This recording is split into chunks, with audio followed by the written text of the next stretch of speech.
सबसे पहले तो आपके गांव के इस स्कूल के प्रांगण में आप सब जुटे हैं। मुझे मेरी बात कहने का, आपसे मिलने का, परिचय करने का अवसर दे रहे हैं, उसके लिए आपका तहे दिल से धन्यवाद कर रहे हैं, शुक्रिया अदा कर रहे हैं।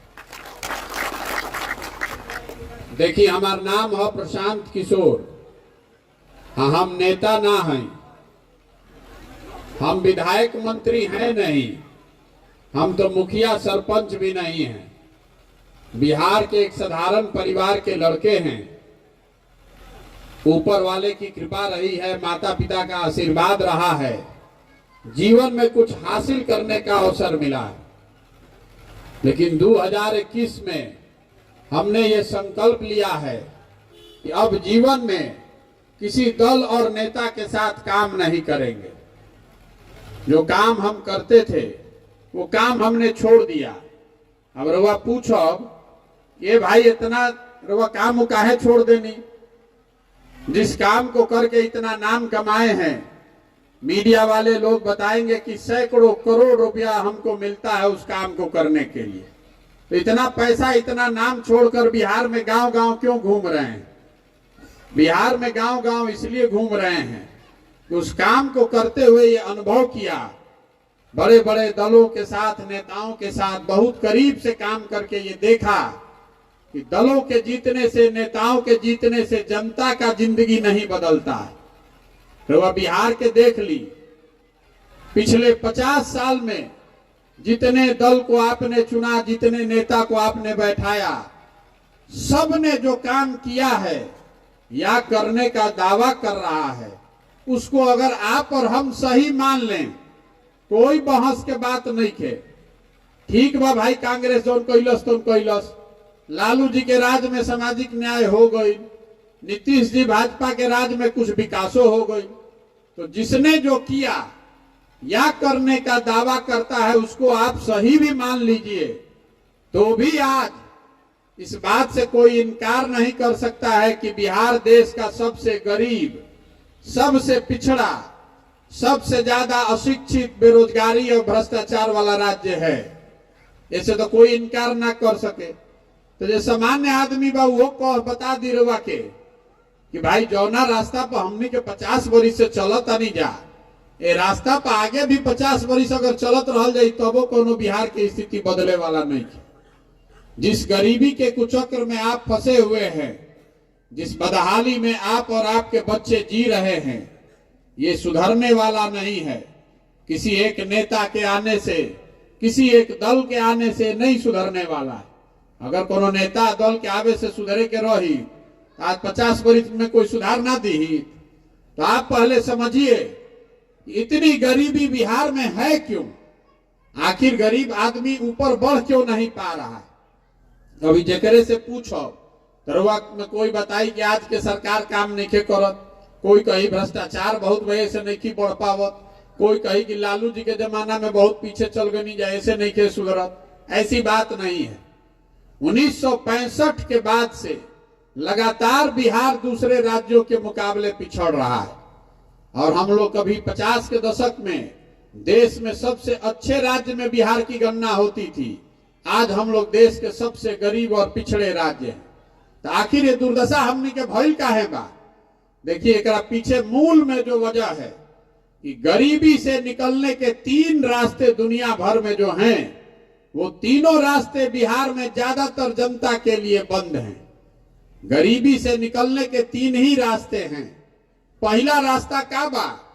अगर रउआ घर के लड़का कोनो पढ़ लिख जाई, नौकरी पा जाई, तो रउआ गरीबी से निकल सकता नहीं। दूसरा रास्ता ई बा कि अगर रउआ भी जो खेती लायक जमीन होके तो खेती किसानी करके रउआ आगे बढ़ सकता नहीं। जेकरा भी जो दोनों नहीं के, अगर पैसा होके, पूंजी होके, तो दुकान दौरी व्यापार करके रउआ आगे बढ़ सकता नहीं। तो रउआ अगर गौर से 2 मिनट देखो, समझे के प्रयास करो, तो बिहार में तीनों चीज नहीं थे। ज्यादातर लोगों के पास पढ़ने का व्यवस्था ही नहीं है। स्कूल में खिचड़ी बटाता, आ कॉलेज में 3 वर्ष के डिग्री 6 वर्ष में बटा रहल बा। पढ़ाई ना स्कूल में होता ना कॉलेज में होता। तो राउर लड़का जब पढ़ते नहीं थे तो मजदूर ना बनी तो डॉक्टर इंजीनियर और कलेक्टर बनी, उसको तो मजदूर ही बनना है। और दूसरा रास्ता ये है, मान ली कि पढ़ाई के नहीं व्यवस्था, तो खेती करके आदमी आगे बढ़ सकता। तो बिहार में 100 आदमी जो रहता उनमें 60 आदमी के पास 1 इंच 1 धूर जमीने नहीं थे। देश में 100 में 38 आदमी के पास जमीन नहीं है, लेकिन बिहार में समाजवाद के नाम पर राजनीति हुआ है दशकों से। लेकिन यहाँ 100 में 60 आदमी के पास जमीन नहीं है, और 40 आदमी जरा भी जमीन बा ओकरा में 35 आदमी ऐसा बाड़न जरा भी 2 बीघा से कम जमीन बा। तो ज्यादातर आदमी जो खेती किसानी करता है बिहार में, वो कमाने वाला नहीं खेती कर रहा है, खाने वाला खेती कर रहा है। ओकर जमीन इतना छोट बा कि वो उतने उपजा पावता कि बाल बच्चा के पेट भर जाओ। गेहूं भइल बा तो में तनी मनी सरसों छीट दी कि भैया तेल बाजार से ना खरीदे पड़ो, इतना सरसों ना हो कि बेच के रुपया कमा ले। तो 100 आदमी जो बिहार में रहता, उनमें 5-6 गो आदमी ऐसा बाड़न जे खेती करता, जरा आमदनी होता खेती से। बाकी आदमी या तो खेती करता पेट भरे खाती, चाहे खेत में जाके मजदूरी करता। तो शिक्षा है ये नहीं के, या कृषि जो की जमीन नहीं के। बचल तीसरा रास्ता पैसा। अगर रवा भी पैसा रही तो रवा 4 गो भैंसे खरीद लेती, कोई दुकान खोल ली, कोई सैलून बना ली, कोई रेडीमेड के काम करी, कोई गाड़िए 2 गो चलवाई। तो पैसा है ये नहीं के आदमी के पास। एजा बिहार में औसतन एक आदमी 35,000 रुपया कमाता है साल भर में। देश में औसतन एक आदमी 1,45,000 रुपया कमा रहा है। तो आपके पास तो पैसा है नहीं। तो मान ली कि रोआ बाल काटे आवता, 50,000 रुपया रोआ भी रही, चाहे बैंक से कर्जा मिल जाये, जैसे रोआ किसान क्रेडिट कार्ड से खाद के पैसा कर्जा मिल जाता तो रोआ खाद छीट पाता नहीं। तो सरकार ऐसा कोनो व्यवस्था कर दी कि चलो जरा भी पैसा नहीं के 2 गो भैंस किने खातिर, सैलून लगावे खातिर कर्जा मिल जाओ तो वो लगा पाई। लेकिन जब 50,000 रुपया नहीं खे और वह बाल काटे आवो तो वह सैलून ना लगाई, वह कोनो सैलून में जाके मजदूर बन के काम करो। तो ये बात के समझी, शिक्षा है नहीं, जमीन खेती लायक है नहीं, आपके पास पैसा है नहीं, तो वह गरीबी से निकलब कैसे? कतनो रवा हाथ पांव मार ली, सरकार कोई योजना लेकर चली आए, आप किसी को चुन लीजिए, बिहार से गरीबी खत्म नहीं होने वाली है। जब तक इस 3 बात को नहीं सुधारा जाएगा, यहाँ बच्चों के लिए ऐसी पढ़ने की व्यवस्था न हो जरा में लड़का सब के पढ़ लिख के नौकरी खातिर काबिल बन सके, जब तक ऐसा व्यवस्था ना होई तब तक बिहार से गरीबी ना दूर होई। बहुत आदमी कहते कि अच्छा बहुत आदमी पढ़ लिख जाते तो नौकरी नहीं खे लागत। देखिए रवा सुन ले, खब दुनिया में भारत भर में सबसे ज्यादा है नर्स जौन बाड़ी जाओ केरल के लड़की सब है। क्यों है? क्योंकि तमिलनाडु में, केरल में 2/3 नर्सिंग कॉलेज जो है वो 2 गो राज्य में है पूरा देश में, तमिलनाडु में और केरल में। तो वही जाके लड़की पढ़ लिख के ट्रेनिंग लेके नर्स बन गई सब। तो हजारों की संख्या में वो लड़कियां नर्स बनकर देश दुनिया में काम कर रही हैं। तो अगर बिहार में शिक्षा ऐसी हो जिससे लोगों को रोजगार मिले, उससे रास्ता खुलेगा। तो शिक्षा तो सुधरे के चाहिए, इतना बात तो सबके बुझाता।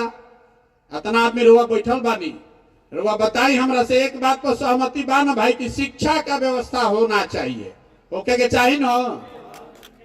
सब सोच के बताई फिर से, बिहार में और कुछ होके चाहे ना, लड़कन के पढ़े के व्यवस्था होके के चाहिए ना? सबे कहता कि होके के चाहिए, इतना तो सबके बुझाता।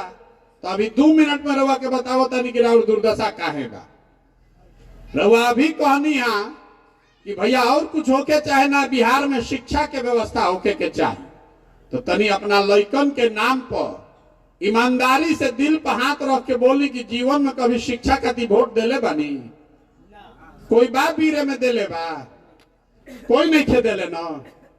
अभी माइक दे तो हर आदमी आधा घंटा भाषण दे दी, ए भैया शिक्षा सुधरे के चाहिए, ए भैया जब तक शिक्षा ना सुधरी तब तक ना बिहार सुधरी। रवा मालूम बा, लेकिन वोटवा ते पर देते नहीं कि तो सुधरी कैसे रे भाई? यही बिहार के दुर्दशा का मूल कारण है।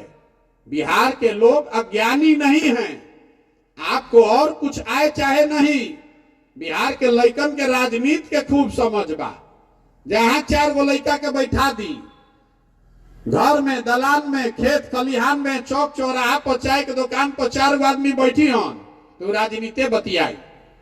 भारत, तमिलनाडु, कर्नाटक, मोदी, राहुल, कंबोडिया, इजराइल सब बतिया दी। सब बात रुआ जानता नहीं कि रुआ कौना कष्ट में जियता नहीं। आपको मालूम है कि बिहार में कितना भ्रष्टाचार है। आपको मालूम है कि यहाँ सड़क नाली गली का हालत खराब है, खेत में पानी नहीं है, लड़कों के पढ़ने की व्यवस्था नहीं है, लड़कों को रोजगार नहीं है। 2000 के धान रुआ 1500 में बेचता नहीं, 277 के यूरिया 500 में खरीदता नहीं। ये सब बात तो रुआ मालूम है, हम रुआ के नया क्या बताई। लेकिन जहिया वोट हो रे भाई, वो दिन सब बात भुला जाए। बिहार में वोट के दिन तो आदमी के 4 गो बात याद बा। पहला बात, हमार जात का बा, के हमारा जात के खड़ा बचलो, इनका कब के लिए वोट दिया। जिन जात से बच गईलन ओकरा के हिंदू, मुसलमान, भारत, पाकिस्तान, पुलवामा के नाम पर वोट लिया था। काल तक रुआ संकल्प ले बानी कि अब की हाली भाजपा के सांसद के वोट ना देवी तो मुंहो निखन देखले 5 बरिस। आ तले वोट आई हल्ला होई, सब हिंदू एक हो जा मियाँ जी लोग ना जीते के चाहिए, ओहू से आदमी नहीं खन मानत। आदमी कहतन क्या रहे, छोड़ा ही सब बात, ऊपर देखा, ऊपर मोदी जी के देखा है, नली गली में जुराइल बड़ा, ऊपर देखा पाकिस्तान हो गई, तू है गांव के बतियावत, चलो जल्दी भाजपा के वोट दो। तो सबे ऊपर देख के दे दिलस वोट मोदी जी के, भाजपा के। जे दोनों से बच जाता तो कहता जाए दी भैया, हमनी के कतनो दिक्कत बा न, तो लालू जी ना लौटे के चाहिए, कुछो हो जाए लालू जी ना आवे के चाहिए। तो चलो भैया, लालू जी के डर से आदमी भाजपा के दे दिलस। आ चौथा, हमनी के मुसलमान भाई लोग बा, ई लोग कहते कि भैया जी ही चाहे मरी, भाजपा के ना वोट दे सकीला जा, भाजपा तो मुसलमान विरोधी पार्टी बा। तो बिहार में बचल के, बिहार में तो भैया 2 गो दल बा, एगो मोदी जी के भाजपा, एगो लालू जी के ललटेन। नीतीश कुमार बेचारे के तो भरोसे नहीं के, कभी ललटेन पकड़ के लटकी और कभी कमल के फूल पर बैठ के पवरिया। तो मुसलमान कह रहा है कि भाजपा के दे ना सकी तो बचल के ललटेन लौका, तो ललटेने के दबावल जाओ वोट। रवा ईमानदारी से बताई, ये 4 चीज पर ना वोट पड़ता भैया। तो काहे कि हमनी के दिमाग खराब करता नहीं जा, माथा पीटता नहीं जा। अरे जब रउआ जानता नहीं, हम जानता नहीं, तो बिहार के सब नेतो जानता कि बिहार के जनता कतनो बतिया ले, कतनो गाना गा ले, हंस के, गा के, गरिया के रउआ वोटवा देवे ही 4 चीज पर। तो जानिए रहल कि जब यही 4 चीज पर वोट पड़ी तो काम करे के जरूरत का बा। यही बिहार के दुर्दशा का मूल कारण है। यहाँ का जो जनप्रतिनिधि है उसको हारने का, काम के आधार पर हारने का डरे खत्म हो गया।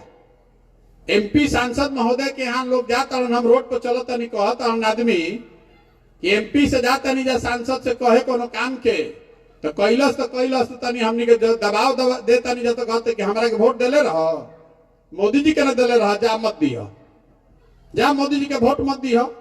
जानते बा कि रोज जाके फिर मोदी जी के देवे करो, तो ओकरा डर का बा। यही वजह है बिहार के दुर्दशा का। तो आदमी को हम ये पदयात्रा जो कर रहे हैं, ये दल बनाकर वोट मांगने का अभियान नहीं है। आपसे वोट नहीं मांग रहे, गांवे गांवे जाता नहीं, हाथ जोड़ता नहीं लोग के कि अरे भाई, अगर रउआ आपन और आपन लड़का के चिंता ना करो तो कोई दल, कोई नेता, कोई विचारधारा आपकी चिंता नहीं करेगा। लिख कर रखिए, अपने अनुभव के आधार पर बता रहे। कोई आपका चिंता काहे करेगा भाई? जब रउआ अपन लड़का के चिंते नहीं के तो हम राउर लड़का के चिंता करे आई। रउआ तो जुराइल बानी जात में, धर्म में। आपका लड़का जा रहा है पढ़ने तो पढ़त नहीं के, पिलुआ वाला खिचड़ी खा के आवता, रउआ ओकर चिंता नहीं के। राउर लड़का BA MA कर के घर में बेरोजगार बैठल बा, रउआ ओकर चिंता नहीं के। रउआ तो मोदी जी के अमेरिका में कैसे स्वागत होता आज तक पर देख के ही प्रफुल्लित बानी कि वाह, बहुत बढ़िया, देश के नाम हो रहा बा। राउर लड़का घर में बेरोजगार बैठल बा, नहीं खेलो को। तो ये सुधारिए, ये सुधारने के लिए लोगों को कहने आए हैं। तो आदमी कहते कि भैया ये सब बात हमनी के बुझाता, हमनी के विकल्प ना रहे, रउआ दल बनाई, हमनी के रउआ संगे चलल जाए। तो हम बिहार के आदमी के दूरे से पहले ही से प्रणाम करतानी, जे कहेला कि भैया आगे आगे चली, रउआ संगे बानी तन मन धन से। हम जान गए कि ये आदमी कहीं नहीं खन। अरे जो समाज में आदमी अपने बच्चों के साथ नहीं है, आप हमारे साथ क्या खड़ा होइएगा? इतना हम बुर्बक दिख रहे हैं। आप तो अपने बच्चे के साथ नहीं खड़े। आपको जाति का, धर्म का इतना नशा दिमाग में हो गया है, नस में घुस गया है कि आपको अपने बच्चों की तकलीफ, अपने बच्चों का भविष्य नहीं दिख रहा है। आप प्रशांत किशोर के साथ होइएगा, जाति धर्म छोड़ के नहीं होइएगा। इसीलिए हम हाथ जोड़कर लोगों को कह रहे हैं कि आप पहले संकल्प लीजिए, अपने और अपने बच्चों के साथ खड़ा होइए। हमारे साथ मत खड़ा होइए, हम पर भरोसा मत कीजिए, अपने और अपने बच्चों के साथ खड़े होइए। वोट दीजिए अपने बच्चों के पढ़ाई के लिए, बच्चों के रोजगार के लिए।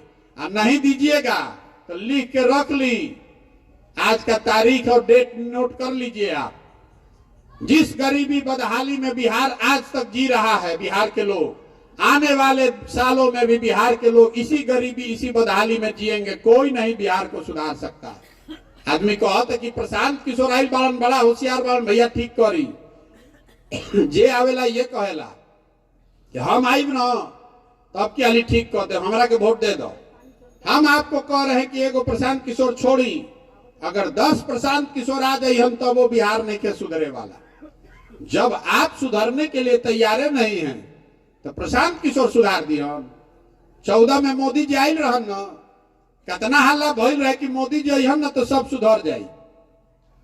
14 में मोदी जी के हम ही अभियान चलावत रही। आज आदमी कहते कि जन सुराज के कितना आदमी जानता, कितना नहीं जानत। 2012-13 में 50% से आधा से ज्यादा आदमी यूपी बिहार में मोदी जी के नाम ना जानत रहन। आज वह आदमी लाठी डंडा करे के तैयार बा। तारा बुझाता मोदी जी से देश के कल्याण होई। चलो भाई, के बहस करे जाए, होई उनके से कल्याण होई। राजनीति में बहस के कोनो अंत नहीं के। देखिए मोदी जी के आवे से बिहार के कल्याण भइल कि ना, बिहार के भला भइल कि ना, बिहार के लइकन के रोजगार मिलल कि ना, ये सब बात छोड़ दी। लेकिन जितना आदमी जब भाजपा के वोटर बानी जा रहा सभे वोट मोदी जी के वोट देले बा, रउआ के खुला चुनौती देके जाता नहीं। 9 बरस में मोदी जी 9 बरस से प्रधानमंत्री हैं। 9 बरस में मोदी जी ने अगर बिहार के विकास के लिए एक समीक्षा बैठक किया है, एक समीक्षा बैठक अगर किया है, आप उसका प्रमाण, उसका न्यूज हमको दिखा दीजिए। हम कल से मोदी जी का झंडा लेकर चलने को तैयार हैं। एक समीक्षा बैठक तक उस आदमी ने नहीं किया, फिर हमनी के उछल उछल के जाके कमल पर वोट दिहल जाई तो दोस्त मोदी जी के बा कि हमनी के बा। 40 में 39 को MP जिता के भेजले बानी जा बिहार से, अरुआ एगो बैठक भी नसीब नहीं के हो, तबो रुआ वोट वही दल के, वही नेता के देव, तो राउर लड़का के दुर्दशा ना हुई तो हमार लड़का के दुर्दशा हुई। यही बताने चले। आदमी कहता भैया दल न बनाई, ये तो नागनाथ सांपनाथ दोनों से जान बचावे के बाद रउआ दल बनाई। तो हम दल क्यों नहीं बना रहे हैं? बिहार में पहले ही से 50 गो दल बा ठगे खातिर। एगो और बढ़ावल जरूरी बा, एगो हमू बना ले तो हमू ठगे लागो। बिहार में दल कैसे बनेला? जे बनैलस दल उहे हो गई दल के नेता। आइयो कह दिलस कि हमारा बाद हो यहाँ हमार बेटा। आ जितना आदमी तो लोग बिहार के बड़ा जो सब आदमी झंडा लेके जीवन भर ढोआ जा, वो दल नहीं है, वो विकल्प नहीं है, वो तो परिवार का शासन है, वो लोकतंत्र के विपरीत है। अगर दल बनाना है, विकल्प बनाना है, आपको बिहार में बदलाव चाहिए, तो जो रास्ता महात्मा गांधी ने दिखाया उसको चुनिए। गांधी जी ने देश को कैसे दिलाया, आजादी कैसे दिलाई? गांधी जी वोट लेके आजादी दिलैलन। गांधी जी ने पहले समाज को जगाया, आपको बताया कि आत्मनिर्भर बनिए, अपना कपड़ा पहनिए, अपने लोगों से छुआछूत मत कीजिए, सबको समाज में बराबर समझिए। समाज को जगाया। आगे आगे गांधी जी चलन, पीछे से समाज चलल, तब न देश की आजादी मिलल। तो अगर बिहार को गरीबी से, भ्रष्टाचार से आजादी दिलाना चाहते हैं, अपने लिए नहीं तो कम से कम अपने बच्चों के लिए एक नई व्यवस्था बनाना चाहते हैं, तो सबको कंधा लगाना पड़ेगा। तो हमारी भूमिका, हम नेता नहीं है, हमने शुरू में कहा हम जन सुराज के नेता नहीं हैं, हम इसके सूत्रधार हैं। हमारा भूमिका कुम्हार का है। घड़ा कैसे बनेला? माटी और चाक से। माटी और चाक ना रही तो कतनो कुम्हार होशियार रही तो घड़ा बन सकेला? तो आप वो मिट्टी और चाक हैं। हम निकले हैं, गांव गांव घूम रहे हैं, साल 1.5 साल 2 साल पूरा बिहार के गांव गांव घूमब। जैसे दही के मथ के रवा मक्खन निकालीला, उसी तरह समाज को मथ कर ऐसे लोगों को निकालेंगे जिनकी मदद से एक नई व्यवस्था बनाई जा सकती है। वो लोग जो चाहते हैं कि नहीं नई व्यवस्था बनाई जाए, रवा मन में चिंता बा आज तक कि रवा बनावे चाहता नहीं, लेकिन रवा चिंता बा कि भैया हमारा राजनीति के समझ नहीं खे, ए भैया हमारा भी संसाधन नहीं खे, हमारा पूरा राज्य में करे के व्यवस्था नहीं खे। तो हम रवा के कह रहा बानी की व्यवस्था हम बनावतानी। संसाधन, व्यवस्था, रणनीति का चिंता अपने भाई, अपने बेटे प्रशांत किशोर पर छोड़िए और जन सुराज के प्लेटफॉर्म में अपना कंधा लगाइए। और जिसको भी समाज चुनेगा, जेकरे के समाज अपना बीच से चुनी, गरीब हो, अमीर हो, अगड़ा हो, पिछड़ा हो, हिंदू हो, मुसलमान हो, जेकरे के समाज चुनी, उसी के पीछे जन सुराज की पूरी ताकत, शक्ति, पैसा, बुद्धि सब लगाया जाएगा और आपके सहयोग से उसको जिता कर लाया जाएगा। तभी न बनेगा जनता की सरकार। अगर बिहार को सुधारना है तो आपको, हमको हजारों अच्छे लोगों को वार्ड सदस्य चुनना होगा। हम लोग को अच्छे हजारों लोगों को मुखिया बनाना होगा। खाली मुख्यमंत्री बदले से बिहार ना बदली, पूरा व्यवस्था में घुन लाग गई बा, नीचे से लेके ऊपर तक सबको बदलना होगा। तो ये अगर बदलना है तो ये प्रयास करना पड़ेगा ना भाई। गांव गांव जाके 1,60,000 जनप्रतिनिधि चुनकर आता है, कितना आदमी के बैठ कर वो पटना में चुनो, इसीलिए गांव गांव चल रहे हैं। तो आप बताइए कि प्रयास होना चाहिए कि नहीं होना चाहिए? बोली भाई कि प्रयास होके चाहिए कि ना होके चाहिए? तरवा से को वोट करवाई अभी सबके बोले के बाद, हाथ उठा के सबके वोट देवे के बाद, जरा मन होई हाँ वो हाँ बोली, जरा मन होई ना वो ना बोली। 3 गो कैमरा लागल बा, में रिकॉर्ड होके के चाहिए, से हाथ उठे के चाहिए सबके। पिछले 30-40 सालों में आपने जिसको भी वोट दिया, किसी ने बिहार और बिहार के बच्चों की चिंता नहीं की है। अब समय आ गया है कि बिहार के लोग अपने और अपने बच्चों के भविष्य के लिए जगें, खड़े हों और गांधी जी के बताए हुए रास्ते पर चलकर अपना विकल्प बनाएं, जनता का विकल्प बनाएं। आप बताइए कि हमको, आपको, सबको मिलकर जनता का विकल्प बनाना चाहिए कि नहीं बनाना चाहिए? हाथ सबके उठे के चाहिए भैया, जरा ना बोले बहु ना बोलो। बनाना चाहिए कि नहीं बनाना चाहिए? बनाना चाहिए ना भाई। आदमी कहता है कि अच्छा इतना बात रहा सुन लेनी जा, विकल्पों बन जाए ना बताएं कि चुनाव कैसे जीतल जाए। तो आपको बता रहे हैं कि चुनाव कैसे जीता जाएगा। लोकतंत्र में जन बल के आगे कोई बल नहीं है। जितना समीकरण बा, जितना नेता बाड़न, एक बार रउआ खड़ा हो जाए तो आपके सामने कोई नेता, कोई समीकरण टिकने वाला नहीं है। आ दूसर जो हमारा के तनको मन का जानता, ओकरा मालूम बा कि प्रशांत किशोर के और कुछ आवे चाहे ना, चुनाव लड़ावे आवेला। पिछले 10 बरस में जिस नेता का, जिस दल का हमने हाथ पकड़ा है, वो चुनावे नहीं हारा है। तो इस बार संकल्प लिए हैं, किसी नेता का नहीं, दल का नहीं, बिहार की जनता का, आपका हाथ पकड़े हैं और भरोसा रखिए आपको भी हारने नहीं देंगे। हम उनमें से नहीं हैं जो लड़ने के लिए लड़ता है। अगर हम लड़े आइल बानी तो मान के चली के कर जीते के खाका दिमाग में बना के ले आइल बानी। इसको जीतने के लिए कितनी ताकत लगानी पड़ेगी, कैसी व्यवस्था बनानी पड़ेगी, कितना पसीना बहाना पड़ेगा, कितना संसाधन लगाना पड़ेगा, ये सब सोच समझ के गुणा गणित करके आए हैं और जीते बगैर मानेंगे नहीं। आप आइए और अपने बच्चों के लिए इसमें शामिल होइए। ठीक लगे तो आइए और इस व्यवस्था को बनाने में अपना कंधा लगाइए। एक ऐसा बिहार बनाइए कि हम लोग के बच्चों को पढ़ने के लिए और रोजगार के लिए बाहर जाकर जलील नहीं होना पड़े। आज बाहर जब बिहार के लोग जा रहे हैं तो बिहारी कह के हम लोग को जलील किया जाता है। ये शब्द बिहारी गाली बन गया है।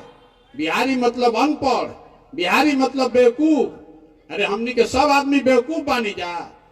हम लोग बेवकूफ नहीं हैं। यहाँ के नेताओं ने और व्यवस्था ने हम लोग को बेवकूफ बना दिया है। एक बार आप खड़ा हो जाइएगा, तो ज्ञान की भूमि रही है। देवताओं को भी आकर यहाँ ज्ञान मिला है। 1500 साल तक इस देश की राजनीति चली है बिहार से। आप में, आपके बच्चों में बिहार की भूमि में वो ताकत है। आप वो व्यवस्था बना सकते हैं। आप खड़े होइए और देखिए कि कैसे पूरे भारत में ये मॉडल बनेगा कि बिहार के लोगों ने वो करके दिखाया है जो देश के किसी हिस्से में किसी ने नहीं किया है। इससे हम लोग का गौरव वापस होगा। विकास तो दैया होई तैया होई। जिस दिन इस व्यवस्था को बनाकर हम लोगों ने सरकार जनता की बना दी, पूरा देश नतमस्तक होगा, क्योंकि बिहार के लोगों ने वो कर दिखाया होगा जो आजादी के बाद किसी भी राज्य में कोई नहीं कर पाया है। तो अगर आपको लगता है कि जो काम हम कर रहे हैं ये ठीक काम है, ये बिहार के बच्चों के भलाई के लिए है, तो वैसे हम वोट ना मांगनी, आपसे चंदा नहीं मांगे, आपसे हम अपना नजर घुमाकर देखिए कहीं फोटो वोटो नहीं लगाते हैं। आपसे मांगने आए हैं आपका आशीर्वाद। ये टेढ़ा काम है, ये फर्श पर जमी हुई काई को छोड़ाने जैसा है। ये गांधी मैदान में रैली करके ना होई। बहुत आदमी हमरा कहता कि भैया को बड़ा सभा करके एक जगह बताई। उसको हम बता रहे हैं कि भैया जब फर्श पर काई जमल बा, उस पर दौड़ने जाइएगा तो गिर जाइएगा, हाथ पैर टूट जाएगा। काई लागल बा तो बैठ के ईटा से ओकरा के रगड़ के छोड़ावे के पड़ी। तो गाँवे गाँवे वही काई छोड़ाने के लिए निकले हैं। तो अगर आपको लगता है कि काम ठीक है तो एक बार हाथ उठाकर आशीर्वाद दीजिए। है ना आपका आशीर्वाद? ओके ना? प्रयास होना चाहिए ना भाई। तो बहुत बहुत धन्यवाद। एक इस मिट्टी के सम्मान में एक नारा हम लोग लगाकर खत्म करेंगे। मैं बोलूंगा जय बिहार, आपको बोलना है जय जय बिहार, जय बिहार। छपरा जिला के आदमी के दम होतने बा। हमार घर बस आबाद, हमने का आरा बलिया छपरा आदमी के बड़ा दम बा। आवाजे निकल निकलो। जय बिहार, जय बिहार, जय बिहार।